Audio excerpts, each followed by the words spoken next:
welcome. This is a Murphy Marketplace video highlighting free online transition resources. Today's resource is the PACER National Parent Center on Transition and Employment. There, as always, are a lot of different things on this website. Today we're going to go over things that are in the resource library. Click on this tab right here. And there are paid and free resources here, the majority of which are free. I'm going to scroll down to the handout section, and it's all alphabetical. The first one I want to show you is called the Sample Self-Advocacy Plan, so I'll go ahead and click on that. So this is a great informal assessment that you could be doing with your students. As you know, that you need to be doing an informal or formal assessment every single year. A formal would be if there's a triennial assessment. An example of a formal transition assessment would be like the transition planning inventory is a great transition one. But every year you do need to gather transition information. So this is a way to do that. So this activity talks about self-advocacy and their plan for it, and just learning about their disability and what they need to be successful. So goes over strengths and interests. What do they want to work on improving this year? Do they have any special concerns? And set a goal for themselves, an annual goal for this year that can help you with writing the IEP. And then their post-secondary goals for after high school in employment, education, and independent living. The bottom section, this page 2 of it, goes over how do I explain my disability to others. That's a tough conversation to have sometimes for kids, and so just talking through that with them and modeling it with them is great. So you can go over that here. And then what do they need to be successful? What kind of accommodations are you already providing for them?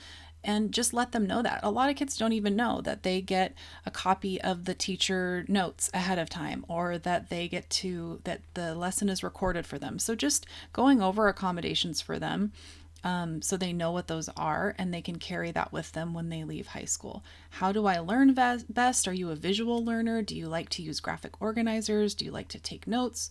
Do you like to re-listen to the lesson? What works and what doesn't work for you? And then finally, how are they going to be involved in their IEP? Are they going to do a student-led IEP or attend for part of the meeting and go over their goals that they've set for themselves? And then also talk about what's in their IEP. What kind of services do they get? Do they use assistive technology? What are things that you're helping them with now that they will probably need when they're done with school?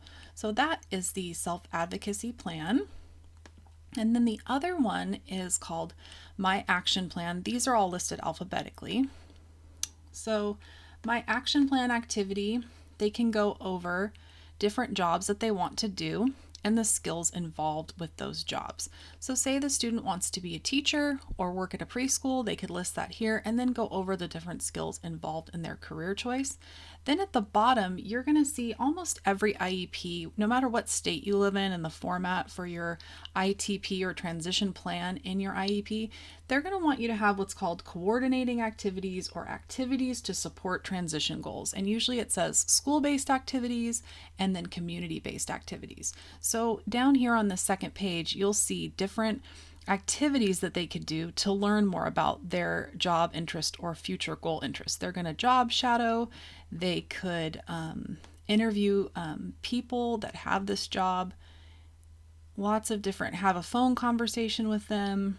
And then down here, pretty common ones, building a resume, gathering job applications and filling them out, and then mock interviews and a bunch of other ideas. So this is a great thing to have access to. There's tons of stuff on here. I will let you explore it on your own. But again, this is from the PACER National Parent Center on Transition Employment. You can also direct students' parents to this website because it's obviously made for them as well. And if you need additional resources on transition, please check out my Teachers Pay Teachers site, Murphy Marketplace, for more ideas. Thank you so much.